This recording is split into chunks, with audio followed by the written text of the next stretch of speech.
Polytechnic tutor হোমের পক্ষ থেকে সবাইকে স্বাগত জানাচ্ছি। আজকে আমি আলোচনা করব সেমিকন্ডাক্টর ডায়োড নিয়ে। গত পর্বে আমি আলোচনা করেছিলাম একটি সেমিকন্ডাক্টর ডায়োড তৈরি করার জন্য কিভাবে পি টাইপ সেমিকন্ডাক্টর তৈরি করা হয় অথবা কিভাবে একটি এন টাইপ সেমিকন্ডাক্টর তৈরি করা হয়। তো আজকের ক্লাসের সুবিধার জন্য আমি আবারও একটি পি টাইপ এবং এন টাইপ সেমিকন্ডাক্টর সম্পর্কে হালকা ধারণা দিব ইনশাআল্লাহ। দেখো, পি টাইপ সেমিকন্ডাক্টর এবং এন টাইপ সেমিকন্ডাক্টর এই দুইটা সেমিকন্ডাক্টর যখন আমরা সংযুক্ত করব তখন যে ডিভাইসটি সৃষ্টি হয় সেই ডিভাইসটির নাম হচ্ছে ডায়োড। আচ্ছা, প্রথমে আমরা এই পি টাইপ এবং এন টাইপ তৈরি করার জন্য একটা বিশুদ্ধ টাইপ সিলিকন খণ্ড নিয়েছিলাম, যেটা কিনা এক ধরনের কি সেমিকন্ডাক্টর বা অর্ধপরিবাহী। এই বিশুদ্ধ সেমিকন্ডাক্টর অর্থাৎ সিলিকন খণ্ডটি যখন তুমি পরম শূন্য তাপমাত্রায় রেখে দিবা বা নিম্ন তাপমাত্রায় রেখে দিবা, তখন এই সিলিকন খণ্ডটি বা সেমিকন্ডাক্টরটি কোনো কারেন্ট পরিবহন করতে পারবে না, অর্থাৎ একটি অপরিবাহীর মতো আচরণ করবে। আর যখন তুমি একে একটা নির্দিষ্ট তাপমাত্রা অথবা তাপমাত্রা বৃদ্ধি করতে থাকবা, তখন যেমন 25 ডিগ্রি সেলসিয়াস, যেটা আমাদের রুম টেম্পারেচার, এই টেম্পারেচারে নিয়ে আসবা, তখন এই সিলিকনের ভিতরে তাপের কারণে এই সিলিকন খণ্ডটির ভিতরে মুক্ত ইলেকট্রন এবং মুক্ত হোলের সৃষ্টি হবে, এবং সেটা সমান সংখ্যক কিন্তু। অর্থাৎ যখন তুমি সেখানে তাপমাত্রা বৃদ্ধি করবা, একটা বিশুদ্ধ সিলিকন নিয়ে তাপমাত্রা বৃদ্ধি করে দিবা অথবা একটা রুম টেম্পারেচারে নিয়ে আসবা বা স্বাভাবিক তাপমাত্রায় নিয়ে আসবা, তখন কিন্তু সিলিকনের খণ্ডটি একটি পরিবাহীর মতো আচরণ করবে, কারণ এর ভিতরে সমান সংখ্যক হোল এবং সমান সংখ্যক ফ্রি ইলেকট্রনের সৃষ্টি হয়েছে। ঠিক আছে, তারপর আমরা এই বিশুদ্ধ সেমিকন্ডাক্টরটিকে যখন ভেজাল সেমিকন্ডাক্টরে রূপান্তর করতে যাব, সেই হিসেবে আমরা ত্রিযোজী মৌল হিসেবে অ্যালুমিনিয়াম এবং পঞ্চযোজী মৌল হিসেবে ফসফরাসকে প্রবেশ করার মাধ্যমে একে যথাক্রমে পি টাইপ এবং এন টাইপে রূপান্তরিত করেছিলাম। আচ্ছা, আমরা দেখব কিভাবে এই সিলিকনের টুকরাটি একটি পি টাইপ সেমিকন্ডাক্টরে রূপান্তরিত হয়েছিল। দেখো, যখন তুমি একটা সিলিকনের টুকরা নিয়েছিলা, নেওয়ার পর যখন ত্রিযোজী মৌল অ্যালুমিনিয়ামকে প্রবেশ করে দিবা, তখন অ্যালুমিনিয়ামের যে লাস্ট শক্তি স্তরে থাকা 3টে ইলেকট্রন আছে, আমরা জানি যে অ্যালুমিনিয়ামের ভ্যালেন্স ইলেকট্রন বা শেষ শক্তি স্তরের ইলেকট্রন কিন্তু 3টি। অ্যালুমিনিয়ামের পারমাণবিক সংখ্যা হচ্ছে 13, যার কারণে লাস্ট শক্তি স্তরে কয়টা থাকে? 3টে ইলেকট্রন থাকে, 2 8 3। এই 3টি ইলেকট্রন হচ্ছে এই ক্রস চিহ্নযুক্ত ইলেকট্রনগুলো। ক্লিয়ার? আচ্ছা, এই ইলেকট্রনটা সিলিকন পরমাণুর এই ইলেকট্রনের সাথে কোভ্যালেন্ট বন্ড গঠন করেছে। এই ইলেকট্রনটা এই ইলেকট্রনের সাথে, এই ইলেকট্রনটা এই ইলেকট্রনের সাথে সমযোজী বন্ধন বা কোভ্যালেন্ট বন্ধন গঠন করে আছে। কিন্তু অ্যালুমিনিয়ামের তো আর কোনো ইলেকট্রন নাই, অর্থাৎ এই জায়গাটা কিন্তু ফাঁকা পড়ে থাকবে। আর যেই জায়গাটা ইলেকট্রন শূন্য বা ইলেকট্রন শূন্যতা বিরাজ করে, যে জায়গাটা ফাঁকা অবস্থায় থাকে, সেটাকেই বলা হচ্ছে হোল। ঠিক আছে, এই হোল কিন্তু এক ধরনের পজিটিভ চার্জ বিশিষ্ট হয়। হোল কেন পজিটিভ চার্জ বিশিষ্ট, এটা আমি গত পর্বে বিস্তারিত আলোচনা করছিলাম। ঠিক আছে, দেখো, এই হোলগুলো কিন্তু এক ধরনের পজিটিভ চার্জ ক্যারিয়ার। আচ্ছা, চার্জ আর চার্জ ক্যারিয়ার কিন্তু এক জিনিস নয়, ভালো করে শুনে রাখো। চার্জ হচ্ছে একটি ধর্ম বৈশিষ্ট্যের নাম, আর চার্জ ক্যারিয়ার তখনই হবে যখন সে এক ধরনের চার্জকে ক্যারি করতে পারবে অথবা নিজে মুভ করতে পারবে, অর্থাৎ চলাচল করতে পারবে। যেগুলো চার্জ চলাচল করতে পারে অথবা চার্জকে ক্যারি করতে পারে, সেটাই হচ্ছে কি চার্জ ক্যারিয়ার। দেখো, এই যে মুক্ত হোলটা আছে এখানে বা যে ফ্রি হোলটা এখানে আছে, এই হোলগুলো কি করবে? ওই যে সিলিকনকে 25 ডিগ্রি সেলসিয়াস তাপমাত্রায় নিয়ে যাওয়ার কারণে যে মুক্ত ইলেকট্রনগুলো সৃষ্টি হয়েছিল, এই মুক্ত ইলেকট্রন গুলো কিন্তু এই হোলের মধ্যে প্রবেশ করবে। যখন এই হোলের মধ্যে প্রবেশ করবে, তখন কিন্তু এই ইলেকট্রনটা সিলিকনের এই ইলেকট্রনের সাথে কোভ্যালেন্ট বন্ডে যুক্ত হয়ে যাবে। ঠিক আছে, এরকম করে যদি অসংখ্য অ্যালুমিনিয়াম যুক্ত করো, তাহলে অসংখ্য অ্যালুমিনিয়ামে থাকা হোলগুলো বিভিন্ন মুক্ত ইলেকট্রনগুলোকে তার নিজের কাছে টেনে নেওয়ার মাধ্যমে তারা তাদের কক্ষপথগুলো পূর্ণ করে বা সুস্থিতিশীল অবস্থায় আসবে। যার কারণে এই যে হোলটা, এটা কি করলো? এক ধরনের চার্জকে ক্যারি করতে পারলো, মানে তাকে বহন করতে পারলো, এই নেগেটিভটাকে সে বহন করতে পারতেছে বিধায় এই হোলটা পজিটিভ চার্জ ক্যারিয়ার। মানে এ কি করতে পারে, চার্জকে ক্যারি করতে পারে বা স্বাধীন। এখানে কিন্তু এই যে এই ইলেকট্রনটাই যেখানে বসবে এমন কোনো কথা নেই, যে কোনো ইলেকট্রন এর কাছে আসতে পারে। তার মানে এই হোলের স্বাধীনতা আছে, সে যে কোনো একটা ইলেকট্রনকে তার মাঝে বসাইতে পারবে এবং সেটা তার মাধ্যমে সে কোভ্যালেন্ট বন্ড তৈরি করতে পারবে। এই কারণে এই হোলগুলোকে বলা হয় ফ্রি হোল। ফ্রি হোল, অথবা আমরা যেটা ফ্রি করে দেই, যেটা মুভেবল হয়, যেটা ফ্রি হয়, মুক্ত হয়, সেটা কিন্তু এক ধরনের কি চার্জ ক্যারিয়ার। অতএব এই হোলগুলো হচ্ছে কি পজিটিভ চার্জ ক্যারিয়ার। এখন বলতো, এই যে পি টাইপের ক্ষেত্রে কোন চার্জ ক্যারিয়ারের সংখ্যা বেড়ে গেল? প্রথমত দেখি, এখানে কিন্তু সমান সংখ্যক কি ছিল, সমান সংখ্যক তোমার হচ্ছে যে মুক্ত ইলেকট্রন ছিল এবং মুক্ত হোল ছিল। সেটা কোন অবস্থায়, যখন আমরা অ্যালুমিনিয়াম সংযুক্ত করি নেই, সে অবস্থায় কি হয়েছিল, এখানে সমান সংখ্যক মুক্ত ইলেকট্রন এবং সমান সংখ্যক মুক্ত হোলের সৃষ্টি হয়েছিল।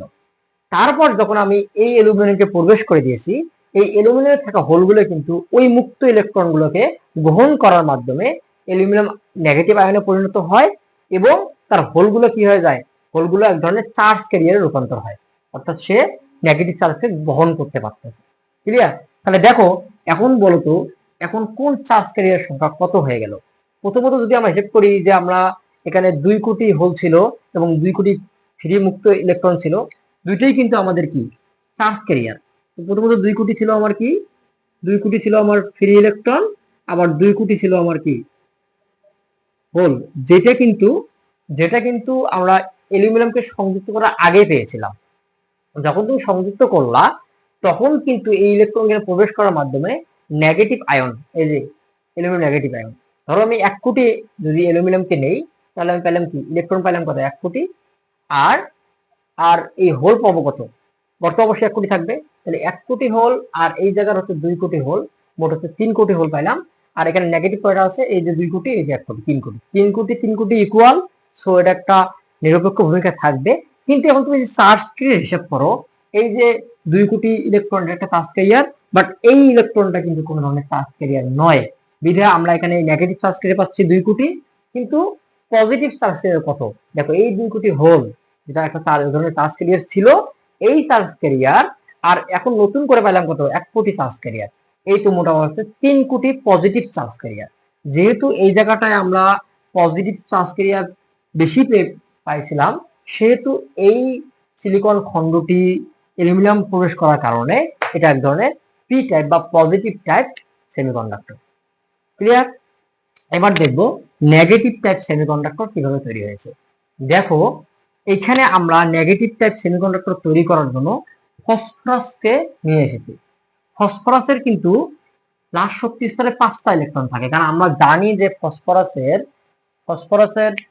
পারমাণবিক সংখ্যা হচ্ছে 15, 2, 8, 5। এই যে লাস্টে 5টি আছে, এই যে 5টা ক্রস চিহ্ন দিয়ে আমি দেখাই দিছিলাম। দেখো তো, এই যে 4টা, এই 4টা কিন্তু এই সিলিকন গুলোর সাথে কোভ্যালেন্ট বন্ড গঠন করে আছে। কিন্তু এই যে ক্রস চিহ্ন, এই যে ইলেকট্রনটা, এই ইলেকট্রনটা কিন্তু মুক্ত হয়ে গেছে, যার নাম কি ফ্রি ইলেকট্রন। আমি আগেই বলেছিলাম যে ইলেকট্রনটা ফ্রি হয়ে গেল, সেটা কিন্তু এক ধরনের কি চার্জ ক্যারিয়ার, কারণ এটা মুক্ত, যে স্বাধীনভাবে চলাচল করতে পারে, মানে চলাচল করতে পারে, কিন্তু যে কোনো জায়গায় চলাচল করতে পারবে। মনে রাখতে হবে, যে চার্জ গুলো স্বাধীনভাবে চলাচল করতে পারে, মানে এক কথা মুভ করতে পারে বা কোন চার্জকে বহন করতে পারে, যেটাই হোক না কেন, ওইটা একটা কি হবে, চার্জ ক্যারিয়ার হবে। তার মানে আমরা যদি 1 কোটি ফসফরাসকে আমরা এখানে যুক্ত করি, তাহলে কি পাবো, 1 কোটি কি পাবো, 1 কোটি ফ্রি ইলেকট্রন পাবো, পাবো কিনা? 1 কোটি ফ্রি ইলেকট্রন পাওয়া মানে কি, ইলেকট্রন যেহেতু নেগেটিভ ধর্মী, সেহেতু আমরা কি পাবো, 1 কোটি নেগেটিভ চার্জ ক্যারিয়ার পাবো। ঠিক আছে? এখন বলবো, যখন এই সিলিকন খণ্ডটি আমরা ফসফরাসে সংযুক্ত করি নাই, তার আগেই যখন একে আমরা রুম টেম্পারেচারে নিয়ে গিয়েছিলাম, রুম টেম্পারেচার অর্থাৎ 25 ডিগ্রি সেলসিয়াস তাপমাত্রায় নিয়ে গিয়েছিলাম, তখন কিন্তু এই সিলিকনের ভিতরে ধরে নিলাম যে 2 কোটি হোল উৎপন্ন ছিল এবং 2 কোটি মুক্ত ইলেকট্রন ছিল। দুইটাই কিন্তু আমাদের কি চার্জ ক্যারিয়ার ছিল। মানে এটা যুক্ত করার আগে, ফসফরাস যুক্ত করার আগে, যখন তুমি একে 25 ডিগ্রি সেলসিয়াস তাপমাত্রায় নিয়ে গিয়েছিলা, তখন কিন্তু এই সিলিকনের ভিতরে, মানে আমি একটা উদাহরণ দিয়ে বলতেছি, প্রায় 2 কোটি কি ছিল, মুক্ত ইলেকট্রন, যেটা কি এক ধরনের নেগেটিভ চার্জ ক্যারিয়ার, এবং মুক্ত হোল যেটা এক ধরনের পজিটিভ চার্জ ক্যারিয়ার। তার মানে ফসফরাস যুক্ত করার আগে আমার দুই কোটি হোল ছিল, যেগুলো ছিল কি পজিটিভ চার্জ ক্যারিয়ার। ভালো করে শুনবা। আর 2 কোটি কি ছিল, 2 কোটি যেহেতু সমান সংখ্যক সেহেতু 2 কোটি কি ছিল, ইলেকট্রন ছিল, যেগুলো ফ্রি ইলেকট্রন। অর্থাৎ এই 2 কোটিও কিন্তু কি নেগেটিভ চার্জ ক্যারিয়ার। তাহলে 2 কোটি নেগেটিভ চার্জ ক্যারিয়ার, 2 কোটি পজিটিভ চার্জ ক্যারিয়ার, যেটা ফসফরাস যুক্ত করার আগে পেয়েছিলাম। এখন যখন তুমি ফসফরাস যুক্ত করবা তখন কিন্তু এখানে ইলেকট্রন একটা বেশি থাকায় এটা ইলেকট্রন যে কোনো জায়গায় মুভ করতে পারবে এই সিলিকন ফর্মের ভিতর। যার কারণে মুভ করতে পারার কারণে এটা এক ধরনের কি চার্জ ক্যারিয়ার। যেহেতু ইলেকট্রন সেহেতু কি নেগেটিভ চার্জ ক্যারিয়ার। তাহলে ফসফরাস যুক্ত করার পর আমরা নেগেটিভ, ধরো 1 কোটি ফসফরাস যুক্ত করছি, তাহলে 1 কোটি কি পেলাম, 1 কোটি ফ্রি ইলেকট্রন পাইলাম, যেটা এক ধরনের নেগেটিভ চার্জ ক্যারিয়ার। আর দেখো এই ফ্রি ইলেকট্রন গুলো বিভিন্ন হোলে যাওয়ার চেষ্টা করবে, এই আগের যে হোলগুলো আছে এইগুলো যাওয়ার চেষ্টা করবে। এই ফ্রি ইলেকট্রন গুলো যখন যখন হচ্ছে তোমার এই ফ্রি ইলেকট্রন ছেড়ে দিবে, ফসফরাস যখন ছেড়ে দিবে, ফসফরাস কিন্তু নিজে পি প্লাস আয়নে পরিণত হবে। হবে কিনা, কথা কি বুঝছো? ফসফরাসে মানে কি এই ইলেকট্রনটা কি কোনো দরকার আছে? কোনো দরকার নেই। এই এই 4টা ইলেকট্রনের মাধ্যমে সে অষ্টক পূরণ করছে, সমযোজী বন্ধন গঠন করছে, এবং সে স্থিতিশীল অবস্থায় আছে। যে অপ্রয়োজনীয় তাকে সে বাদ দিয়ে দিবে। এই অপ্রয়োজনীয় যখন বাদ দিয়ে দিবে, কোনো একটা জায়গা থেকে যখন ইলেকট্রন চলে যায়, তখন কিন্তু সেটা কি প্লাস আয়নে রূপান্তরিত হয়। তার মানে পজিটিভ হবে। যে ফসফরাস যদি এরকম 1 কোটিটা নাও, তাহলে 1 কোটি ফসফরাস কি 1 কোটি পি প্লাস তৈরি করবে, অর্থাৎ পজিটিভ আয়ন তৈরি করবে। তার মানে আমরা পজিটিভ কয়টা পেলাম, 1 কোটি। তাহলে 1 কোটি পেলাম প্লাস, আর আগে ছিল 2 কোটি হোল যেটা পজিটিভ চার্জ যুক্ত, তাহলে পেলাম 3 কোটি পজিটিভ। আর আগের 2 কোটি ইলেকট্রন, পরের 2 কোটি ইলেকট্রন, এই যে নেগেটিভ নেগেটিভ 3 কোটি। তাহলে এই 2 কোটি আর 1 কোটি 3 কোটি, এই 2 কোটি আর এই 1 কোটি 3 কোটি, 3 কোটি 3 কোটি কি হয়ে গেল, ইকুয়াল হয়ে গেল। যার কারণে একটা ইনট্যাক্ট কি নিউট্রাল অবস্থায় থাকবে। কিন্তু আমাদের একটা ইনট্যাক্ট কিভাবে হলো, দেখো এইখানে কিন্তু এই 2 কোটি হোল কিন্তু পজিটিভ চার্জ ক্যারিয়ার। আবার এইখানে এই যে 1 কোটি হোল, এটা কিন্তু পজিটিভ চার্জ ক্যারিয়ার নয়। কারণ এই যে পি প্লাস যে হলো, এই প্লাস কিন্তু নড়াচড়া করতে পারবে না। এ কিন্তু জাস্ট চার্জ, এ কিন্তু চার্জ ক্যারিয়ার না। এ কিন্তু জাস্ট এখান থেকে একটা ইলেকট্রন চলে গেছে বিদায় এই ধর্মটা কি হয়ে গেছে, পি প্লাস হয়ে গেছে। এই প্লাসটা কিন্তু নড়াচড়া করতে পারবে না, যার কারণে এটা চার্জ, এটা চার্জ ক্যারিয়ার না। তাহলে দেখো তো, যদিও আমার পজিটিভের সংখ্যা 3 কোটি, কিন্তু চার্জ ক্যারিয়ার সংখ্যা কতটি, পজিটিভ চার্জ ক্যারিয়ার কিন্তু ওই যে 2 কোটি, এই যে আগের যে 2 কোটি আছে এটাই কিন্তু আমার পজিটিভ চার্জ ক্যারিয়ার। আবার দেখো নেগেটিভের ক্ষেত্রে এটাও কিন্তু ফ্রি ইলেকট্রন, আগের 2 কোটিও কিন্তু ফ্রি ইলেকট্রন। তাহলে পরের 1 কোটি ফ্রি ইলেকট্রন, এটা আমার নেগেটিভ চার্জ ক্যারিয়ার। আগের 2 কোটি ফ্রি ইলেকট্রন, সেটাও কিন্তু কি নেগেটিভ চার্জ ক্যারিয়ার। তাহলে আগের 2 কোটি, পরের এই যে 1 কোটি, তাহলে কত হলো 3 কোটি। তাহলে নেগেটিভ চার্জ ক্যারিয়ার হলো মোট 3 কোটি, আর পজিটিভ চার্জ ক্যারিয়ার হলো মোট 2 কোটি। তাহলে কার এখানে বেশি, কে বেশি এখানে, নেগেটিভ চার্জ ক্যারিয়ার এখানে বেশি বিধায় এটার নাম কি হলো এন টাইপ সেমিকন্ডাক্টর। ক্লিয়ার? ওকে, এখন আমরা দেখব এই যে পজিটিভ চার্জ ক্যারিয়ার এবং নেগেটিভ চার্জ ক্যারিয়ার আমরা বুঝতে পারলাম, অর্থাৎ P type positive type semiconductor এবং এন টাইপ সেমিকন্ডাক্টর সম্পর্কে ধারণা লাভ করলাম। এখন এই দুইটা বিষয়কে যদি আমরা একত্রিত করে দেই, একত্রিত করে দেওয়ার পর যে ডিভাইসটি গঠিত হবে সেই ডিভাইসটির নাম হচ্ছে ডায়োড। ঠিক আছে? আচ্ছা, আমরা একত্রিত করব এই দুইটাকে। তো এই যে পজিটিভটা এই যে এটা, এই যে নেগেটিভ এই যে এটা। ঠিক আছে? আচ্ছা, দেখো আমরা যখন অ্যালুমিনিয়ামকে সংযুক্ত করছি, যার কারণে পি টাইপ তৈরি হলো, তখন দেখো তো 1 কোটি অ্যালুমিনিয়াম নিলে, 1 কোটি অ্যালুমিনিয়াম নিলে আমার কি 1 কোটি হোল ছিল, আর 1 কোটি কি ছিল, 1 কোটি নেগেটিভ ইলেকট্রন ছিল। ধরে নাও এখানে যে 1 কোটি হোল আছে, নেগেটিভ আছে, মানে প্রত্যেক ধরে কি আছে, সমান সংখ্যক হোলও আছে, সমান সংখ্যক কি আছে, নেগেটিভ আছে। এবার তোমরা আমাকে বলো এই পি টাইপের মধ্যে কোনটা চার্জ আর কোনটা চার্জ ক্যারিয়ার। এই পি টাইপের মধ্যে দেখো তো এই হোলগুলো নড়াচড়া করতে পারবে কিনা, এই হোলগুলো বলছিলাম এটা চার্জ ক্যারিয়ার। তার মানে এই পজিটিভ গুলা, এই হোলগুলো কিন্তু পজিটিভ, এটা কিন্তু পজিটিভ, এটা সব পজিটিভ, এটা কিন্তু পজিটিভ, এটা সব পজিটিভ। ঠিক আছে? এগুলো কিন্তু এক ধরনের চার্জ ক্যারিয়ার, এটা আমি একটু আগে আলোচনা করলাম, খুব ভালো করে বুঝবা কিন্তু। তার মানে এখানে আমার নড়াচড়া করতে পারবে এই হোলগুলো, যার কারণে এগুলো আমার কি হবে, চার্জ ক্যারিয়ার। তুমি দেখো তো এই যে অ্যালুমিনিয়ামটা, তার একটা ইলেকট্রন গ্রহণ করার মাধ্যমে অ্যালুমিনিয়াম নেগেটিভ আয়নে পরিণত হয়েছে, যার কারণে এই অ্যালুমিনিয়াম এর নেগেটিভ গুলো কি চলাচল করতে পারবে না। যদি চলাচল করতে না পারে, সেগুলো কি চার্জ ক্যারিয়ার? সেগুলো চার্জ করবে না। অর্থাৎ বুঝার সুবিধার্থে এই মাইনাস গুলো কি থাকবে, ফিক্স থাকবে, যেখানে আছে সেখানে থাকবে। ক্লিয়ার? আচ্ছা, তার মানে নড়াচড়া করতে পারবে এখানে কারা, এই যে প্লাস গুলো এগুলো নড়াচড়া করতে পারবে। ওকে, তদ্রুপ ভাবে দেখো তো এই নেগেটিভ টাইপের ক্ষেত্রে, এই নেগেটিভ টাইপের ক্ষেত্রে আমার কার সংখ্যা বেশি? নিশ্চয়ই নেগেটিভ, নেগেটিভ চার্জ ক্যারিয়ারের সংখ্যা বেশি। তাহলে এই ক্ষেত্রে কে নড়াচড়া করতে পারবে? এই ক্ষেত্রে কিন্তু আমার এই নেগেটিভ গুলো নড়াচড়া করতে পারবে, কারণ এখানে চার্জ ক্যারিয়ার কে, এখানে চার্জ ক্যারিয়ার কিন্তু আমার কি হচ্ছে, নেগেটিভ। তার মানে এরা নড়াচড়া করতে পারবে। আর এই প্লাস কেন নড়াচড়া করতে পারবে না? উপরে যে প্লাস চিহ্ন দেওয়া আছে দেখো, ভালো করে দেখো, এই প্লাস গুলো এই কারণে নড়াচড়া করতে পারবে না, কারণ এই প্লাস গুলো কিন্তু হচ্ছে এই যে ফসফরাসের প্লাস, এই যে ফসফরাস যে প্লাস আয়ন হয়, কারণ একটা ইলেকট্রন ছেড়ে দেয় এবং পজিটিভ আয়নে রূপান্তরিত হয়। কিন্তু এই প্লাস কিন্তু কোনো চার্জ ক্যারিয়ার না, এটা তো তার ধর্মের নাম। তার ধর্মটা কেমন, একটা ইলেকট্রন ছেড়ে দিয়েছিল বিধায় সে পজিটিভ হয়ে গেছিল। এগুলো কিন্তু নড়াচড়া করতে পারবে না। তার মানে এই প্লাস গুলো কিন্তু ফিক্স থাকবে, যেই জায়গায় সেই জায়গায় থাকবে, এরা নড়াচড়া করতে পারবে না। তার মানে এগুলো চার্জ ক্যারিয়ার নয়। তার মানে এইখানে নেগেটিভের ক্ষেত্রে চার্জ ক্যারিয়ার হচ্ছে নেগেটিভ গুলা, আর পজিটিভের ক্ষেত্রে চার্জ ক্যারিয়ার গুলো হচ্ছে পজিটিভ গুলা, হোল গুলা। ঠিক আছে, এবার দেখো কি হবে। ধরো একটা জিনিস বোঝার জন্য আমি বলতেছি, ধরো এই প্লাসের সঙ্গে হচ্ছে এই নেগেটিভ, প্রত্যেকজনের সঙ্গে এই প্লাসের সঙ্গে হচ্ছে এই নেগেটিভ, এই প্লাসের সঙ্গে হচ্ছে নেগেটিভ, তদ্রুপভাবে এই প্লাসের সঙ্গে এই নেগেটিভ, এই প্লাসের সঙ্গে এই নেগেটিভ, এই প্লাসের সঙ্গে হচ্ছে এই নেগেটিভ। আচ্ছা, আমরা কি জানি পজিটিভ এবং নেগেটিভ পরস্পর কি করে, আকর্ষণ করে। যখন তুমি এইভাবে পজিটিভ একদিকে রাখবা, নেগেটিভ রাখবা, তাহলে কি এদের মধ্যে একটা আকর্ষণ বিকর্ষণ হবে কিন্তু। আচ্ছা, যারা চলাচল করতে পারে না তারা কিন্তু আকর্ষণ বিকর্ষণ করেও লাভ নাই, তারা কিন্তু যাইতে পারবে না। যারা চলাচল করতে পারে তারা কিন্তু এই মাঝখানে মানে এরা কিন্তু এদিকেও আসতে পারে, এদিকেও যেতে পারে। কে যাবে এটা পরের ব্যাপার, বাট এরা কিন্তু চলাচল যদি করতে পারে, এই প্লাস গুলো চলাচল করতে পারে, মানে হোল গুলো চলাচল করতে পারে, আর এইদিকে নেগেটিভ গুলো চলাচল করতে পারে কিন্তু। তার মানে এদের মধ্যে কিছু একটা হলেও হতে পারে। এবার দেখো তো, আচ্ছা বলো তো, এইটা যদি এইভাবে থাকে, এই নেগেটিভ গুলো এই প্লাসকে আগে আকর্ষণ করবে, নাকি এই নেগেটিভ গুলো আগে এগুলো আকর্ষণ করবে? নিশ্চয়ই সামনের সারিতে যারা যারা থাকবে তারা আকর্ষণ করবে। এবার বলো, পজিটিভ আর নেগেটিভ যদি দেখা সাক্ষাৎ হয়, যদি তারা মিলিত হয়, তারা কি আর থাকবে? তারা ভেনিশ হয়ে যাবে না, নিরপেক্ষ হবে না? ওই যে বুঝেছিলাম সেদিন যে +2 -2 = কি হবে, 0। তার মানে ইলেকট্রন এবং হোল দেখা সাক্ষাৎ হলেই কি হবে, ভেনিশ বা নিরপেক্ষ হয়ে যাবে। ঠিক আছে, তাহলে দেখো তো, এই যে এইদিকের মাইনাস, এইটা মাইনাস, আর এই যে প্লাস, আমরা কিন্তু এই প্লাস গুলা যেটা লাল লাল কালার দিয়েছিলাম এগুলো চলাচল করতে পারবে না। আমি বোঝার জন্য বলছিলাম লাল কালারে। দেখো এই মাইনাস গুলো কিন্তু অ্যালুমিনিয়ামের মাইনাস, যেগুলো চলাচল করতে পারে না। এই প্লাস গুলো কিন্তু হচ্ছে তোমার ফসফরাসের প্লাস, যেটা চলাচল করতে পারবে না।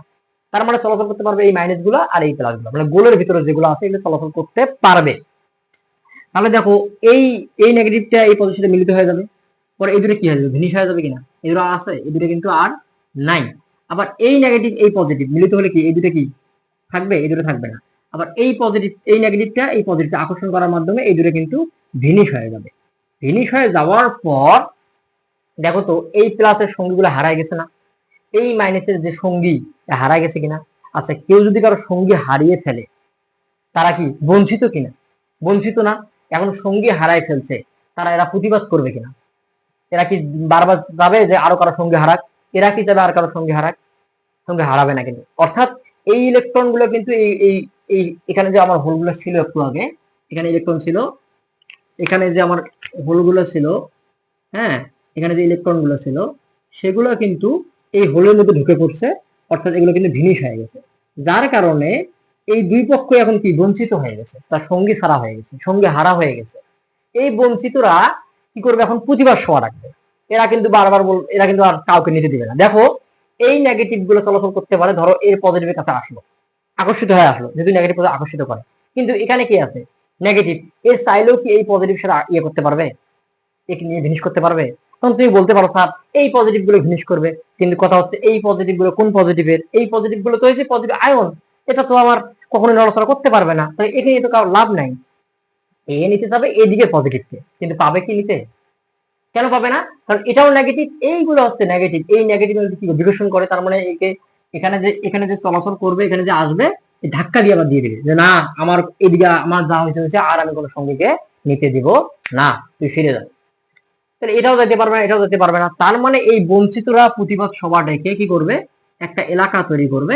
এই এলাকার কি, কার এলাকা বলতো? এই এলাকাটা অবশ্যই বঞ্চিতদের এলাকা। এলাকাটা কার হইলো? বঞ্চিতদের হইলো কিনা, মানে যারা তার সঙ্গী হারাইছে, মানে বঞ্চিত হয়েছে। এই জন্য এই এলাকাটাকে বলা হয় ডিপ্লেশন লেয়ার। ডিপ্লেশন লেয়ার অর্থাৎ কি? বঞ্চিতদের এলাকা। অর্থাৎ কি? বঞ্চিতদের এলাকা। এটা হচ্ছে বঞ্চিতদের এলাকা, এরা বঞ্চিত, বঞ্চিতদের এলাকা, বঞ্চিতদের এলাকা। এখন এই যে এরা এরা এই গঠন করার মাধ্যমে, এখানে হলো নেগেটিভ, এরা পজিটিভ। এরা কিরকম হলো? এরা ধরে নাও এরা হচ্ছে বিএসএফ, মানে এই পজিটিভ বাহিনী, এরা হচ্ছে ধরো বিএসএফ বাহিনী, আর এরা হচ্ছে কি? বিজিবি, বাংলাদেশের বিজিবি বাহিনী। এরা ভারতের বিএসএফ, এটা কি? বাংলাদেশের বিজিবি। এদের মধ্যে এখন কি শুরু হলো? এরা বর্ডার, মাঝখানে বর্ডার দিয়ে দিল যে না, তোমরা আর আসতে পারবে না এদিক।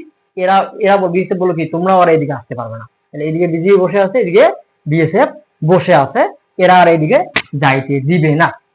এই বর্ডার কে ভাঙতে পারে এটা পরবর্তীতে দেখবো। তার আগে দেখি এই বঞ্চিতরা কি করলো। বিএসএফ এর, এই বিজিবি এরাও কিন্তু সঙ্গী হারাইছে, এই বিএসএফ এরাও কিন্তু সঙ্গী হারাইছে। ঠিক আছে, এই যে বিজিবির সঙ্গীগুলাকে এই বিএসএফ এর সঙ্গীগুলা কি দখল করে ফেলছে। ঠিক আছে, এরা এরা চলে গেছে, বাট এরা পালিয়ে গেছে, ভেনিশ হয়ে গেছে। এখন এই বিজিবি এবং বিএসএফ এরা এখন প্রতিবাদ সভা ডাকছে, এখন আর দিবে না তারা। ঠিক আছে, তার মানে এই মাঝখানে কি বঞ্চিত হয়ে গেছে, এই মাঝখানে সম্পূর্ণ এলাকাটা কি? বঞ্চিতদের এলাকা। ক্লিয়ার? এখন কথা হইলো যে এই বঞ্চিত এলাকার বর্ডার যে তারা দিল, এই বর্ডার কে ভাঙবে সেটা আমরা পরে দেখব, সেটা আমরা পরে দেখব। কিন্তু তার আগে একটা বিষয় জানার দরকার, সেটা হচ্ছে যে এই বঞ্চিতদের এলাকার, এই বঞ্চিতদের এলাকাটা সৃষ্টি হলো, এই এলাকার ভিতর কিন্তু এখন এরা কিন্তু ঢুকতে চাবে, কিন্তু এই যে এরা কিন্তু এই মাইনাসটা কিন্তু এই আসতে চাবে, বাট এই প্লাসটা তাকে আসতে দিলেও এই মাইনাস কিন্তু এই বাংলাদেশের বিজিবি কিন্তু একে বাধা দিবে, কারণ এটা একই ধর্মী। ঠিক আছে, এই তদ্রুপ ভাবে এরা যখন এইদিকে আসতে চাবে, এরা তো আসতে পারবে না, সাধারণত ইলেকট্রনরা যায়, এরা কিন্তু আসতে পারবে না। তার মাঝখানে কিন্তু একটা কি থাকবে? একটা বর্ডারের সৃষ্টি হবে, একটা ব্যারিয়ারের সৃষ্টি হবে। আচ্ছা, কোন একটা জায়গার দুই দিকে যদি একদিকে পজিটিভ আর একদিকে যদি এরকম নেগেটিভ সৃষ্টি হয়ে যায়, তখন কিন্তু এদের মধ্যে কি থাকে? বিভব পার্থক্য তৈরি হয়। আমরা কিন্তু বলছিলাম যে ব্যাটারি কেমন, ব্যাটারি কিরকম, এরকম দেখতে না? একটা পজিটিভ একটা কি নেগেটিভ, এদের মধ্যে কি বিভব পার্থক্য বজায় থাকে, যার কারণে তো এটা একটা ভোল্টেজ সোর্স, মানে বিভব মানে তো ভোল্টেজ কিন্তু। আচ্ছা, এই পজিটিভ নেগেটিভ দেওয়ার উদ্দেশ্য কি? এর কি বিভব পার্থক্য বজায় আছে।